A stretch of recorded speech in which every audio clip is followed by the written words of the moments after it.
नमस्कार, मैं हूं आपके साथ पूर्वी राय और आप देख रहे हैं खबर का सच न्यूज।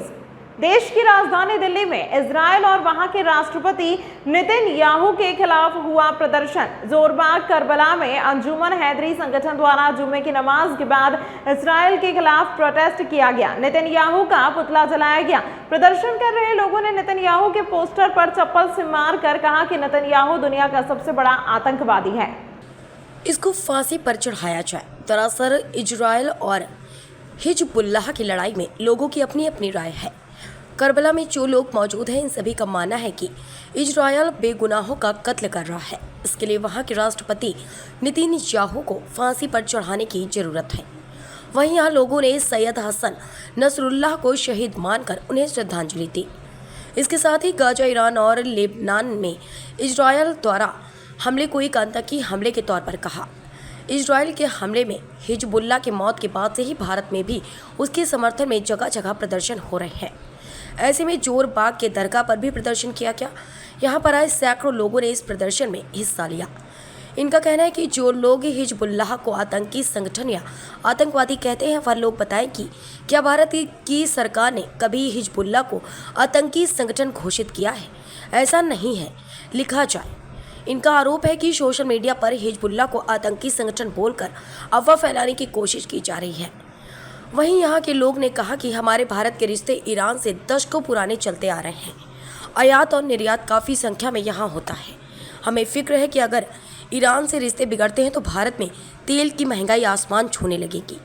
प्रदर्शन कर रहे लोगों ने मोदी सरकार से अपील किया है कि भारत सरकार ईरान के साथ खड़ा हो और इजराइल के राष्ट्रपति नेतन्याहू को अंतर्राष्ट्रीय आतंकवादी घोषित कर उसे फांसी के लिए अपील करे।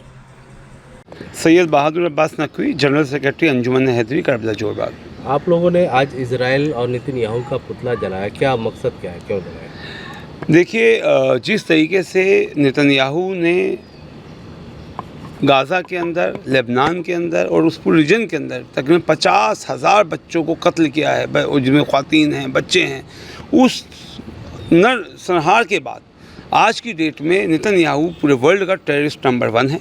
तो हम लोगों ने यहाँ से यही अपील करी है कि इस टेररिस्ट नंबर 1 के खिलाफ जो इंटरनेशनल कोर्ट ऑफ लॉ के तहत इसको फांसी की सज़ा होनी चाहिए और इसके ऊपर पूरे वर्ल्ड के अंदर मुकदमे चलाए जाने चाहिए, क्योंकि इस तरीके का आज तक किसी ने जुल्म नहीं देखा है। और जहाँ तक बात है अभी हमारे सैयद हसन नसरुल्लाह साहब की, जिनको अभी शहीद किया गया, तो एक नेरेटिव खड़ा करने की कोशिश कर रहा है इजराइल कि वो टेररिस्ट थे, जबकि सच्चाई ये है कि हिजबुल्लाह एक पॉलिटिकल पार्टी है लेबनान के अंदर, जिसके कैबिनेट मिनिस्टर्स हैं हिजबुल्लाह के, जिसके वहाँ पर जो है बाकायदा मिनिस्टर्स हैं। तो आप ये बताइए कि एक पॉलिटिकल पार्टी के हेड को आप इस तरीके से मार दे रहे हैं, तो इससे बड़ा आतंकवाद क्या होगा? आप वहाँ पेजर्स को, बेगुनाह लोग, हमने वीडियोज़ देखी, फल खरीद रहे हैं, उनके पेजर फट गया, कोई बच्चा सो रहा है, वहाँ पेजर फट गया। ये एक इस तरीके की आतंकवादी गतिविधियों में शामिल है, जिस वजह से हमने ये प्रेयर करी है, हमने यहाँ से रिक्वेस्ट करी है, लोगों ने अपील करी है कि इस आतंकवादी नंबर 1 के खिलाफ सख्त कार्रवाई होनी चाहिए। और बाकायदा यहाँ नमाज के बाद हज़ारों लोगों ने यहाँ पर जो है बाकायदा उनकी एफिजी जलाई है, यहाँ पर नारेबाजी हुई है और लोगों ने एक ही सब ने मिलकर एक ही बात कही है कि ये जो इजराइल है ये आतंकवाद फैला रहा है वर्ल्ड वाइड, और नेतन्याहू जो है वर्ल्ड का आतंकवादी नंबर 1 है। भारत जो है हिजबुल्लाह को आतंकी संगठन की तरह कहता है, आप क्या सजेस्ट करेंगे? भारत की जो सरकार है उससे क्या कहेंगे? देखिए, आप इतने सारे सब लोग हैं तो मैं आपको बता दूं कि आपको करेक्ट करना पड़ेगा अपने को। भारत ने आज तक हिजबुल्लाह को आतंकवादी संगठन नहीं कहा है।